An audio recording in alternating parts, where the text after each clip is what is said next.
Il est 7h11 sur Europe 1. Dimitri Pavlenko, vous recevez ce matin le chercheur associé au centre de recherche de l'école de guerre économique, Éric Alexandre. Bonjour Éric Alexandre. Bonjour. Bienvenue sur Europe 1. La guerre n'est que la continuation de la politique par d'autres moyens. Vous connaissez la formule de Clausewitz. La guerre aujourd'hui, elle prend bien des formes, militaires, économiques et informationnelle. Alors vous publiez ces jours-ci, Éric Alexandre, une étude de cas, la guerre informationnelle autour des PFAS. Alors les PFAS, qu'est-ce que c'est? Les polluants éternels, comme les ont judicieusement rebaptisés leurs opposants.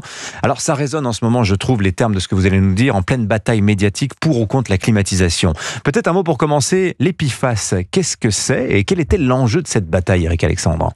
Alors effectivement, les PFAS, c'est un mot un peu technique pour regrouper une catégorie d'environ 10 à 14 000 molécules chimiques qui ont été découvertes dans les années 30, puis vraiment industrialisées dans les années 50, pour lesquelles on a aujourd'hui effectivement une utilisation assez large dans différents domaines. Le téflon fait partie des PFAS. Ça fait partie des PFAS, et qui a vu en fait émerger une guerre informationnelle autour de ces questions-là, notamment de la toxicité de ces molécules. Alors, vous expliquez que les anti-PFAS, vous allez nous dire d'abord qui étaient ces anti-PFAS, et alors comment ils ont procédé dans cette guerre informationnelle, et on va tout de suite, briser le suspense, ils l'ont gagné. Oui. Les PFAS ont été interdits par une loi au mois de février. Il y a très peu de teasing là pour le coup. Voilà. Effectivement, il y a eu, on va dire, 3 acteurs ou 3 camps qui se sont affrontés dans cette guerre.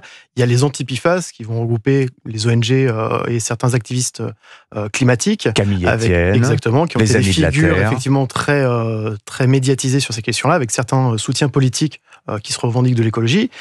Les industriels, avec certaines voix aussi pro-industrie et pro-science, qui va être le deuxième camp en opposition à la loi. Et qui s'est retrouvé sur la défensive. Exactement, clairement. Qui a été le camp attaqué. Et effectivement, derrière, tout ce qui va être administration et institutions publiques, qui était en fait le véritable objectif de cette guerre informationnelle, c'était de faire pression et de faire influencer la décision pour derrière l'obtention de cette loi. Alors, la bataille, elle s'est jouée d'abord sur les mots. C'est toujours comme ça que ça marche. Alors, vous parlez, vous, d'une technique d'encerclement cognitif. Ça veut dire quoi? C'est imposer les mots.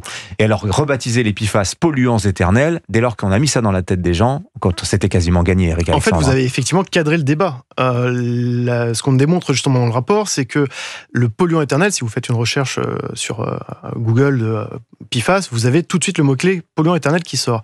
Et nous, on essaie de se déterminer d'où venait ce mot-clé. Comment il a émergé. Vous avez trouvé ?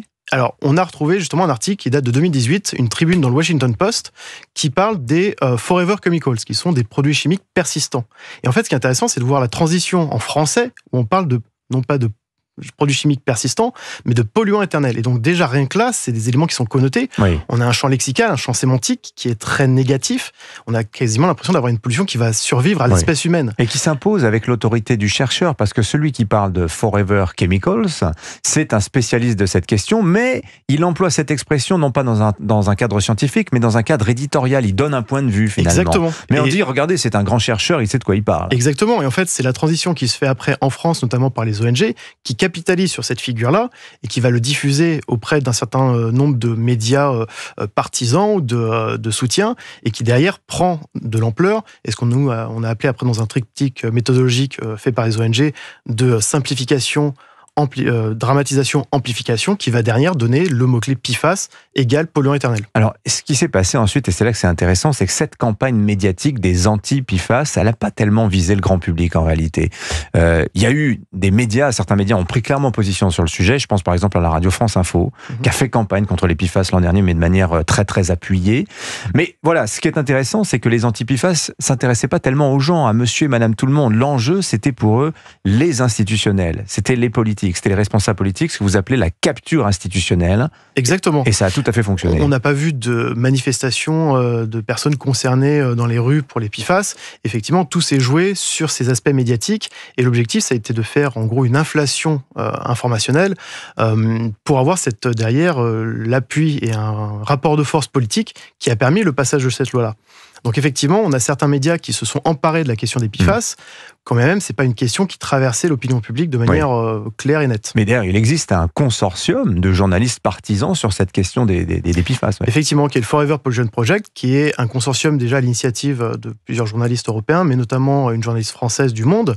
Et en fait, il y a eu cette mécanique dans cette amplification de l'information, à savoir que ce consortium sortait des informations sur, en gros, des sites potentiellement contaminés avec les PFAS, Et derrière, les journalistes s'appuyaient sur ces données-là pour refaire des articles, ce qui, on va dire de manière un petit peu organique, crée du contenu par les mêmes personnes qui étaient déjà à l'origine de ces informations à l'origine. Bon, Éric Alexandre, on a eu ce cas d'école des PFAS. Quelles leçons vous en tirez pour l'auditeur qui nous écoute ce matin? Qu'est-ce qu'il doit en retirer? Et puis peut-être, est-ce que vous envoyez un peu les mêmes mécanismes dans ce qui se dit aujourd'hui autour de la climatisation? Alors déjà sur la première partie, effectivement, quand vous avez un auditeur, la question de se poser, c'est effectivement déjà de comprendre les termes du débat, de savoir qui pose quel argument. D'où tu parles, camarade. Exactement. Et en fait, c'est aller au-delà de ce qu'on vous présente. On a eu un peu l'impression d'avoir un David contre Goliath.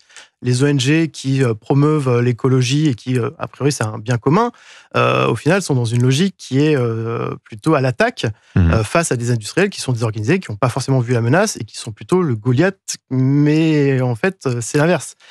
Donc déjà, c'est le premier élément. Goliath financier, mais en tout cas, David informationnel, exactement. Ouais, intéressant, ouais. Donc déjà, c'est de savoir effectivement d'où viennent les informations et effectivement, est-ce que les informations ne sont pas biaisées, mais transmises de manière partisane.